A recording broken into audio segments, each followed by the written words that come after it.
Hello and welcome to TV9 Digital. This is your host Megha Malik. The Olympics is just around the corner and India is sending its biggest 119 athlete strong contingent to Tokyo this time.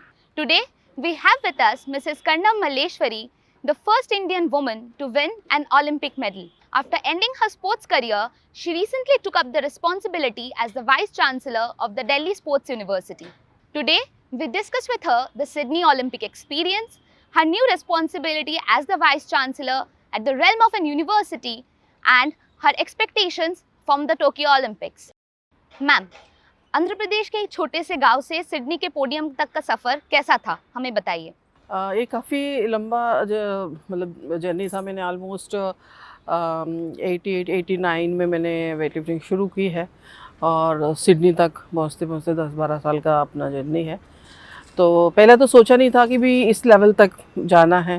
पहले हम लोग national में खेलते रहे, फिर senior national खेलते रहे, फिर 90 में मैं वर्ल्ड चैम्पियनशिप के लिए गई थी जर्मनी। फ़र्स्ट मेरा इंटरनेशनल एक्सपीरियंस था वो। मैं फ़र्स्ट टाइम फ़्लाइट में बैठी थी, फ़र्स्ट टाइम मैं दूसरे देश में जा रही थी। तो फिर जब वहाँ गई, वहाँ वर्ल्ड चैम्पियनशिप में जो प्लेयर्स को देखा मैंने, जो चैम्पियन बन रहे थे जिनके होते, तो उनसे मुझे बहुत अच्छा लगा। तो फिर मैंने सोचा कि इसी लाइन में हम आगे बढ़ते हैं तो ठीक है। फिर मैंने बहुत मेहनत की तो फाइनली ओलंपिक्स तक पहुंच गई। आप पहली इंडियन वुमेन थी जिन्होंने ओलंपिक में मेडल जीता था, तो आप जब सिडनी के लिए निकली थी, वो फीलिंग आपका कैसा था? हाँ, बिल्कुल लगा था क्योंकि मैं 92 से ही इंटरनेशनल मेडल मेरा आना शुरू हो गया। एंड हम लोगों को ये था कि 92 ओलंपिक्स में कह रहे थे कि वुमेन वेट लिफ्टिंग इंट्रोड्यूस्ड होगा, तो हम लोग बहुत मेहनत कर रहे थे कि इसमें चांस मिलेगी, लेकिन उसमें नहीं हुआ। फिर 92 एशियन में मेरा मेडल है, 93 वर्ल्ड चैम्पियनशिप में मैं सिल्वर, 94 एशियन गेम्स में मेरा मेडल था, 94 वर्ल्ड चैम्पियन बनी हूँ, 95 वर्ल्ड चैम्पियन बनी हूँ। फिर मैंने सोचे थे, बोला कि 96 में इंक्लूड होगा। फिर लगा कि भी चलो इस बार चांस हो मिलेगा तो हम अच्छा प्रदर्शन करेंगे। तो शुरुआत से ही ओलंपिक्स के कहीं ना कहीं दिमाग में मेरा था कि मेडल लेना ही है वहाँ तक जाके। पर 92 मिस हो गई, 96 हो गया, फिर फाइनली 2000 में जाने का मौका मिला फर्स्ट टाइम। एंड वहाँ तो मैं सिर्फ ब्रॉन्ज के लिए नहीं गई थी, मैं गोल्ड मेडल के लिए गई थी। एंड मेरा परफॉर्मेंस भी गोल्ड का ही था। कहते हैं ना कि भी मतलब थोड़े बहुत लक भी साथ देना चाहिए। वो मेरा बैड लक रहा कि भी मेरा लास्ट लिफ्ट मिस हो गई, तो मैं गोल्ड से सिर्फ 2 केजी का डिफरेंस से गोल्ड से मैं ब्रॉन्ज में आ गई। ऐसा एक मोमेंट हर एथलीट में आता है कि जब आपको लगता है कि ये आपका ओलंपिक्स हो सकता है, ये मेरा ही ओलंपिक्स है। वो मोमेंट आपके लिए कब आया था? वो तो देखिए हर कंपटीशन में लगता है, पर इतनी ओवर कॉन्फिडेंस भी नहीं रहते हम लोग कि नहीं मेडल तो 100% आएगा। क्योंकि कई बार ऐसे होता है कि आप बहुत अच्छा परफॉर्मेंस आपका है, पर कुछ ना कुछ उस दिन आपकी बॉडी नहीं साथ दिया, आपका अब उस दिन ठीक से नहीं चला, कुछ ना कुछ रीजंस होते हैं कि हम लोग मिस कर जाते हैं। पर कोशिश तो यही रहता है कि भी स्टेबल रहे और अपनी जो एम के ऊपर फोकस रखें और अच्छा परफॉर्म करें। तो कोई भी कंपटीशन से पहले हम लोग मेडल के लिए नहीं सोचते। मैं हमेशा ये सोचती थी अपने आप को, मेरा अपना बेस्ट देना है तो ऑटोमेटिकली मेडल आएगा। जो ओलंपिक का मेडल था, उसके बाद और उसके पहले में मतलब आप में कोई एज अ पर्सन कोई चेंज आया था ओलंपिक मेडल जीतने के बाद? कोई चेंजेस नहीं आया। मेडल में सिडनी में जीती थी, ब्रॉन्ज मेडल हो गई, गोल्ड पे मैं जा रही थी, जाते जाते मैं ब्रॉन्ज में आ गई। मैं बहुत ज़्यादा खुश नहीं थी। एंड तुरंत हम लोगों को डोप टेस्ट के लिए लेके गया, तो मैं उसी सैड लेवल पे ही थी कि मेरा गोल्ड मिस हो गया मेरा। एंड कितने सालों से, मतलब 92 से मैं इंतज़ार कर रही थी ओलंपिक्स।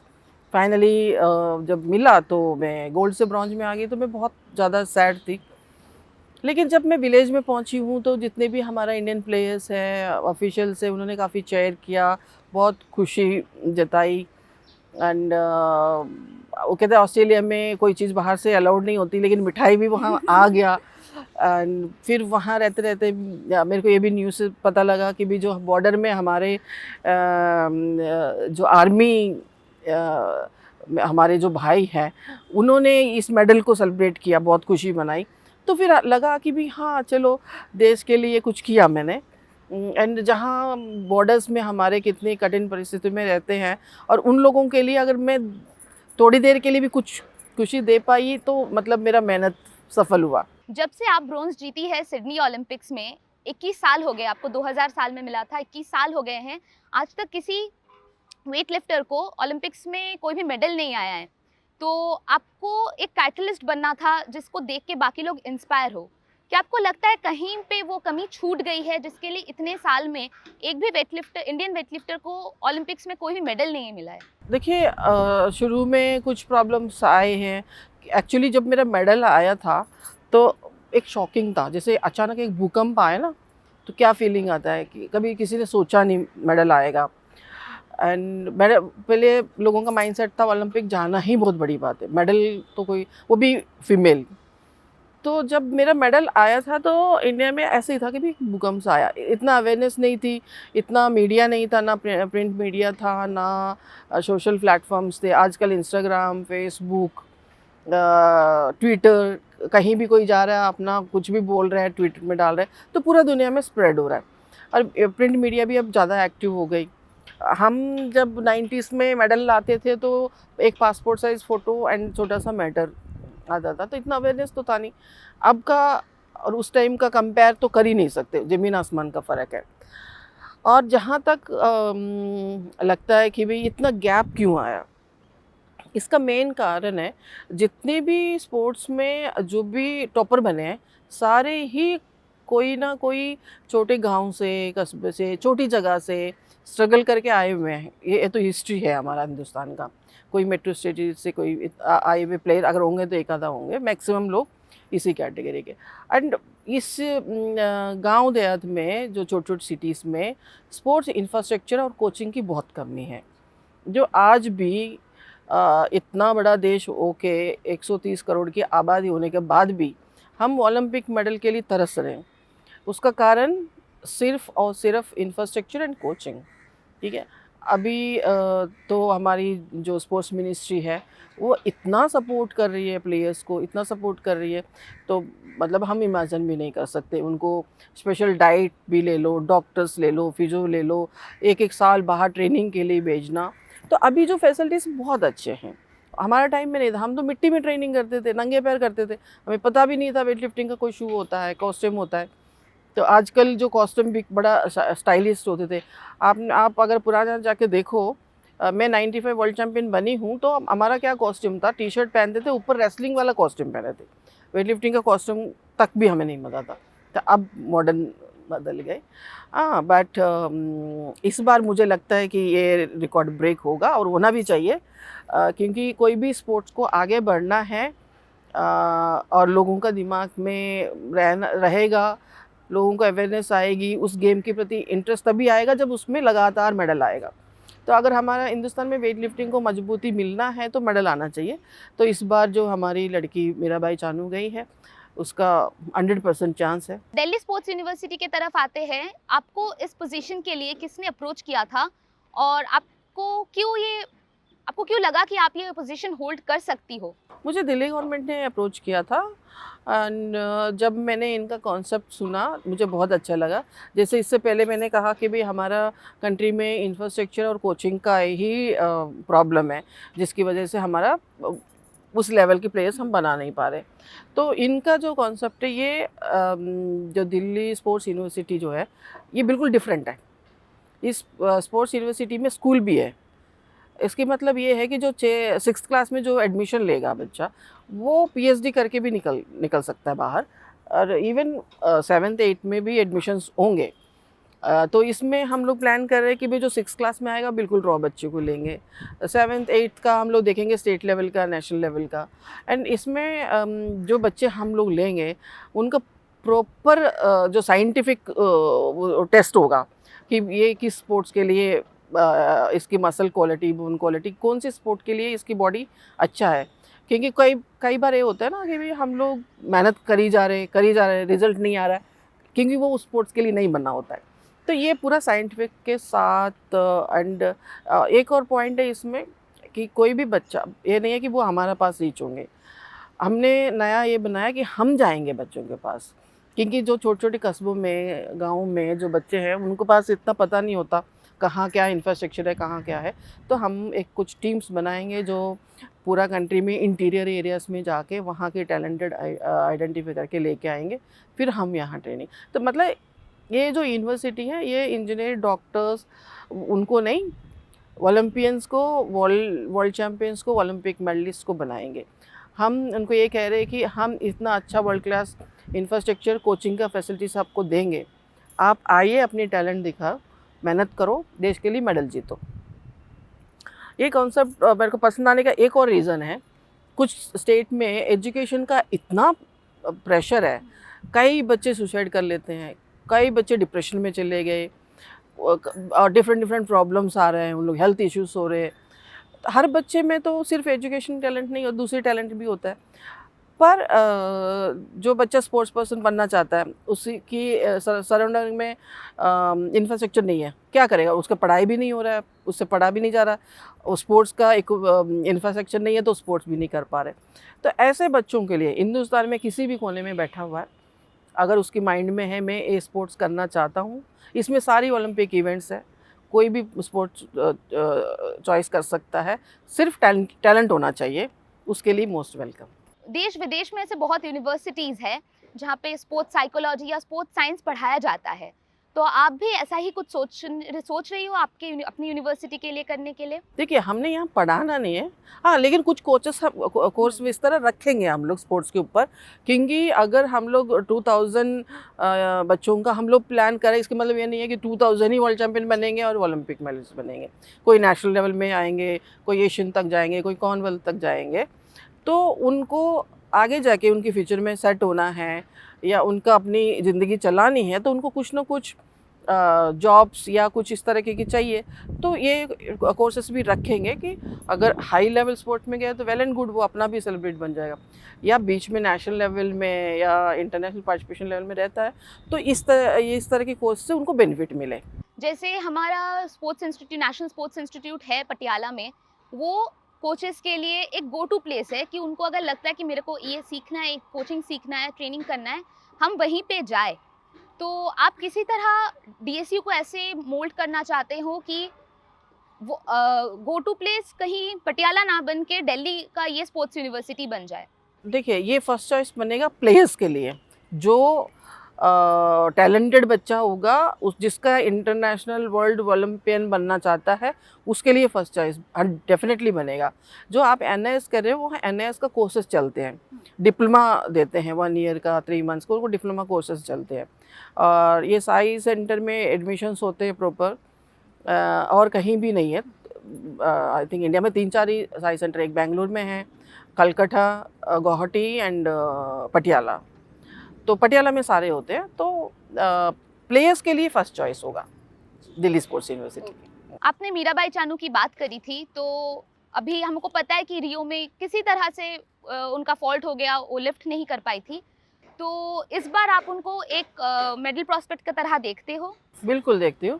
देखिए, उसको रियो में भी 101% का चांस था, लेकिन जैसे मैंने कहा कि भी हर प्लेयर का उस दिन का उसकी बॉडी किस तरह चल रहा है, स्पेशली वेट लिफ्टिंग में ये बहुत मैटर करता है कि उस दिन उसकी बॉडी कैसे वर्क कर रहा है, उसके माइंडसेट कैसा है, उसकी लक भी फेवर करना चाहिए। तो हमारा बहुत बड़ा लॉस है, वहाँ हम नहीं कर पाए। एंड ये पैंडमिक सिचुएशन, जो भी ओलंपिक में गए उनके साथ कोई प्रॉब्लम नहीं हुआ, कहीं भी रहे वो, उनको आई थिंक मेरा भाई तो ऑलमोस्ट 6-7 महीने से बाहर ही है, उसका ट्रीटमेंट भी वो कर रहा है, उसको बहुत अच्छा ट्रीटमेंट भी, वर्ल्ड क्लास का ट्रीटमेंट्स मिले हैं, वर्ल्ड क्लास का ट्रेनिंग मिला है। तो उस रियो के बाद भी वो उसने इंटरनेशनल लेवल में बहुत अच्छा परफॉर्म किया, तो यहाँ भी बहुत अच्छा करेगी। आपको क्या लगता है कि उन्होंने जो यूएस में, आपने अभी बोला कि यूएस में उन्होंने इतने महीने ट्रेनिंग करी है उन्होंने, तो वो उनको कैसे हेल्प कर सकता है, आपको क्या लगता है? देखिए, जहाँ भी आपको better quality, better infrastructure, better coaching मिलेगा तो परफॉर्मेंस तो इम्प्रूव होना ही है, तो वो तो हमें बेनिफिट तो मिलेगा, तो वही इस कंपटीशन में होगा। जो रिनाउंड फिजियोथेरेपिस्ट है जॉन ग्लॉस्टर, उन्होंने अभी मेंशन करा था कि जो एम्प्टी स्टेडियम्स होंगे वो इंडियन एथलीट्स को अच्छे तरह से इफेक्ट करेंगे। तो आपको क्या लगता है कि एक empty stadium will work well for the athlete, या फिर जो एक वाइब होता है, क्योंकि आपने भी सिडनी में लिफ्ट करा है, आपके लिए भी बहुत इंडियन फैंस थे वहाँ पे चीयर करने के लिए, तो कहीं आपको लगता है कि एथलीट्स के लिए वो प्रॉब्लमेटिक हो सकता है कि कोई है नहीं चीयर करने लायक मेरे लिए? देखिए, ये हर स्पोर्ट का डिफरेंट डिफरेंट है। जैसे एथलेटिक्स है, आप ओपन हो कर रहे हो तो उसमें चेयर करने से आपकी मोटिवेशन मिलती है। वेट लिफ्टिंग ऐसे नहीं है। वेट लिफ्टिंग बिल्कुल कंप्लीट आप उसमें कंसंट्रेशन में आपको अगर आप स्टेज पे भी गए तो आप सामने आप ऑडियंस है ना, वो दिखाई नहीं देते, सिर्फ बारबल ही दिखता है। इतनी फोकस वेट लिफ्टिंग के लिए चाहिए, तो मुझे नहीं लगता इससे कोई फ़र्क पड़ेगा। जैसे आपने बोला एथलेटिक्स, या फिर जो ऐसे स्पोर्ट्स होते हैं जैसे रेसलिंग या बॉक्सिंग, जहाँ पे आपके चारों तरफ फैंस होते हैं यूजुअली, क्या आपको लगता है उनको किसी तरह इफेक्ट कर सकता है ये कोई भी फैंस का ना होना? देखिए, जो इतना सालों से बच्चा मेहनत करके गया, वो कहाँ वो ऑडियंस का शोर सुनेगा, अपना फोकस कंपटीशन पे करेगा। मुझे नहीं लगता कि भी कोई भी जो प्लेयर है वो शोर शराबा सुनता होगा, क्योंकि जो कंपटीशन हम लोग करते हैं ना, वो टोटल कंपटीशन जोन में रहते हैं, वो तभी उसके रिजल्ट आते हैं, तो कोई फ़र्क नहीं पड़ता। अभी जो इंडिया का स्पोर्ट्स सिनेरियो है, इंफ्रास्ट्रक्चर समझिए या जो भी मैनेजमेंट है, स्ट्रक्चर है, तो आपको उस बारे में क्या लगता, आप उसके बारे में आपके विचार क्या है कि in context of any Olympics अभी नहीं, इंफ्रास्ट्रक्चर नहीं कह रही हूँ मैं, सपोर्ट बता रही हूँ। हाँ, वही। इन इंडिया में अभी भी रूरल जो बैकग्राउंड्स में है ना, छोटी छोटी, वहाँ इंफ्रास्ट्रक्चर नहीं है, तो वहाँ अभी भी ये प्रॉब्लम है, तभी हमें ज़्यादा मेडल नहीं मिल रहे, क्योंकि जहाँ प्लेयर्स है वहाँ इंफ्रास्ट्रक्चर नहीं है, कोचिंग नहीं है। जहाँ इंफ्रास्ट्रक्चर है वहाँ प्लेयर्स नहीं है, ये प्रॉब्लम है। एंड जहाँ तक हमारा टोक्यो में टीम गई है, ये मैक्सिमम जो लोग हैं बाहर ही रहे, बाहर ही उनको कोचिंग मिला, बेटर फैसिलिटीज़ मिले, तो मुझे मतलब यकीन है कि जब आपको हर चीज़ बेस्ट मिलता है तो रिजल्ट भी बेस्ट आना चाहिए, तो इस बार हम लोग बेस्ट करेंगे। और आखिरी क्वेश्चन पे आते हैं। आप स्पोर्ट्स मिनिस्टर तो है नहीं, लेकिन आप कुछ सेकंड्स के लिए समझ लीजिए कि आप ही स्पोर्ट्स मिनिस्टर है, वो क्या एक चीज़ होगी जो आप चेंज करना चाहेंगे प्रेजेंट स्पोर्ट्स सिनेरियो में? देखिए, ये अभी इस टाइम में जो स्पोर्ट्स मिनिस्ट्री जो कर रही है, मतलब फैंटास्टिक है। ठीक है, किरण रिजिजू सर ने इतना दिन संभाला, एंड उनकी वर्किंग मैंने देखा है। उनको अभी टोक्यो ओलंपिक्स में जो भी बच्चे गए, उनको टिप्स में नाम याद है, उनकी परफॉर्मेंस याद है। वो इतना मतलब एंजॉय करते हैं बच्चों के बीच में जाके, मतलब लगता ही नहीं कि भी हम मतलब मंत्री से मिल रहा है। इवन हम लोग मुझे मिलना है, सिंपल एक मैसेज करते हैं कि सर मेरे को मिलना है, 2 सेकंड के अंदर आ जाता है कि भाई इस टाइम में आ जाओ। तो मैंने मतलब मेरे लाइफ में ऐसे मिनिस्टर मैंने पहली बार देखा, एंड मुझे बहुत अच्छे लगे, एंड हमारे जितने भी प्लेयर्स हैं वो भी बहुत प्यार करते थे उनके। एंड जो फाइनेंशियल सपोर्ट जो कर रहे हैं, और जो हमारे भारत सरकार जो प्लेयर्स के लिए कर रही है, इससे पहले कोई गवर्नमेंट नहीं किया। चाहे वो कैश अवार्ड्स है, चाहे ट्रेनिंग फैसिलिटीज़ है, चाहे बाहर जाके ट्रेनिंग करना है। मैं आपको एक एग्जांपल बताती हूँ। हम लोग जब श्योरली मेडल के लिए जाते थे वर्ल्ड चैम्पियनशिप में, मैं गोल्ड जीतने जा रही हूँ या सिल्वर जीतने जा रही हूँ, तो हमारा ये होता था कि भाई पैसे नहीं हैं, तो चलो एक दिन पहले आप जाओ, कंपटीशन करो, नेक्स्ट डे वापस आओ। ठीक है, इतनी मतलब अभी का तो सीन बिल्कुल डिफरेंट है। अगर ये फैसिलिटीज़ ये कुछ उस टाइम में होता तो पता नहीं हम क्या करते। लेकिन ये चेंजेस आना बहुत ज़रूरी है। ज़रूरी नहीं कि भी हम बहुत मेहनत करके नंगे पैर करके आए तो हमारा अगली जनरेशन भी वही करे। जितना हम बेटर फैसिलिटीज़ देंगे उतनी बेटर रिजल्ट भी आएगा। Thank you, ma'am. This was our exclusive interview with Mrs. Karnam Malleshwari, the first Indian woman to win an Olympic medal. For more sports news and updates, keep watching TV9 Digital. Thank you.